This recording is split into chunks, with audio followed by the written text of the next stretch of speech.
Fee రియంబర్స్మెంట్లో అర్హులైన పేద విద్యార్థుల నుండి కోటి మహిళా యూనివర్సిటీలో జరుగుతున్న అడ్మిషన్ల రోజున విద్యార్థులు తమ చదువుతున్న కోర్సుకు సంబంధించిన ఫీజు మొత్తం చెల్లించాలని కళాశాల యాజమాన్యం ఆదేశాలు జారీ చేయడంతో విద్యార్థులు ఒక్కసారిగా ఆందోళనకు గురయ్యారు.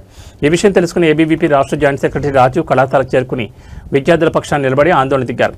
ఈ సందర్భంగా రాజు మాట్లాడుతూ ప్రభుత్వం ఇచ్చిన జీవో 789 ప్రకారం విద్యార్థులు అడ్మిషన్ రోజున ఎలాంటి డబ్బులు చెల్లించిందని అవసరం లేదని ఉన్నప్పటికీ ఆ జీవోను బీసీ ధనుంజయ్ తొంగలు తొక్కి విద్యార్థుల నుంచి డబ్బులు వసూలు చేస్తుండటంతో విద్యార్థులు వారి తల్లిదండ్రులు ఒక్కసారిగా ఆందోళన పట్టుపట్టారు.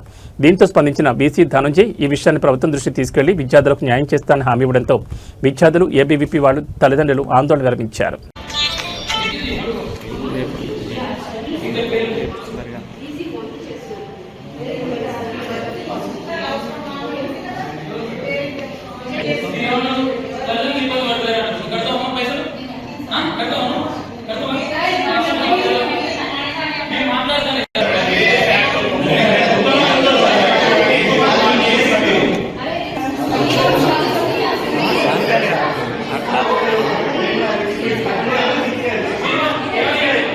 ఏబీపీ స్టేట్ జాయింట్ సెక్రటరీ అఖిల భారతీయ విద్యార్థి పరిషత్ ఆధ్వర్యంలో ఏదైతే కోటి ఉమెన్స్ కాలేజీలో దోస్తు ద్వారా అడ్మిషన్ పొందిన విద్యార్థుల నుండి ఇక్కడున్న యాజమాన్యం విచ్చలవిడిగా ఫీజు రియంబర్స్మెంట్ అర్హులైన విద్యార్థుల నుండి కూడా జీవో నెంబర్ 7, 8, 9 తుంగరావుకి పేద విద్యార్థుల నుండి డబ్బులు వసూలు చేయడాన్ని ఏబీపీ తీవ్రంగా ఖండిస్తుంది.